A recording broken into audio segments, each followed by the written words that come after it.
Hi, I'm Scott, and my challenge for you today is to celebrate more. That's right, celebrate more. In my book, Celebrate Lessons Learned from the World's Most Admired Organizations, we define celebration as acknowledging all that is good, all the good work that you're doing right now, the people that you're doing it with, the people that you're doing it for.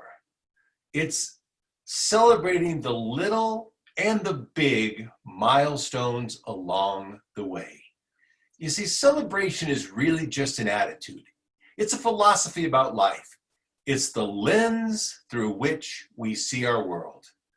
And if you can change your lens, you can change your language, you can change your life. The way that you label your language impacts how we think and act. Look at the difference between the word deadline and finish line. I don't want to achieve any goal with the word dead in it. That's a heavy price to pay for success.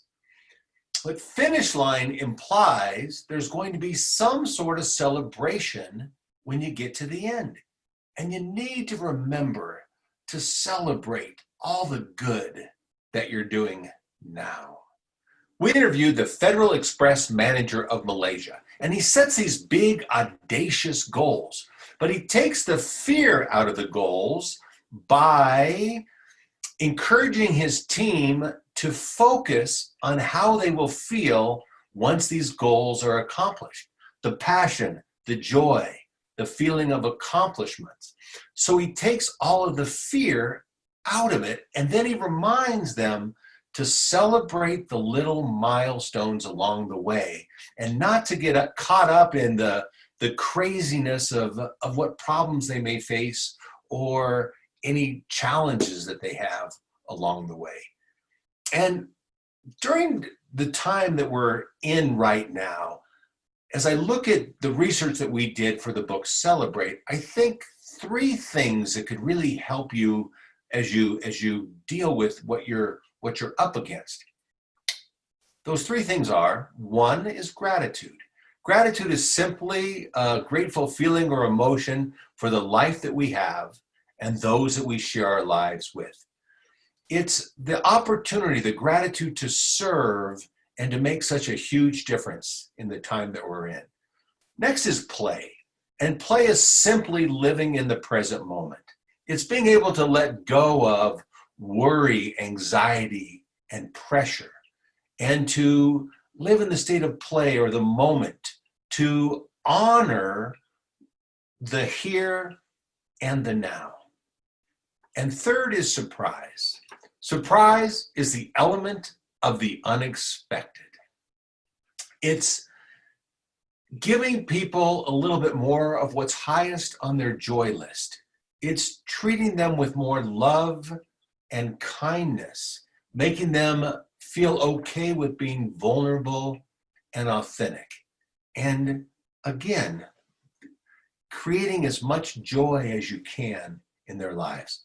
So if you look at those three words, gratitude, play, and surprise, and you take the first letter of each word, what do we come up with? GPS. So my recommendation to you is not to get out of bed in the morning without turning on your GPS.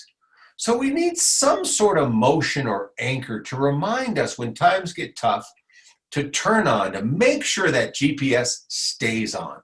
So the universal sign for play is the old hang loose. Give me a little hang loose if you would. Can you see me? Okay, good. Thank you. Right. In Hawaiian, they call this shaka, which means chill out. Relax. I will take care of you. You take care of me. It's live life in gratitude. It's be in the present moment. It's honor people with what's highest on their joy list. All right? So this is your motion. I'm going to ask you a question. I want you to play along. Will you just for a minute, please? Thank you. I'm going to ask you a question. The answer is GPS like you really mean it. Okay, ready? Too much stress? GPS. Life's a mess? GPS. Virus. Distress. GPS. Good job. Okay, you got it? Keep the GPS turned on. Thank you so much for your heroic efforts during this time. It's so nice that we have someone looking after our health and our safety. There's an old saying in the Hebrew tradition, Gimilut Hasidim, which means to give service with kindness, humility, and grace. That's what you're doing now. Thank you.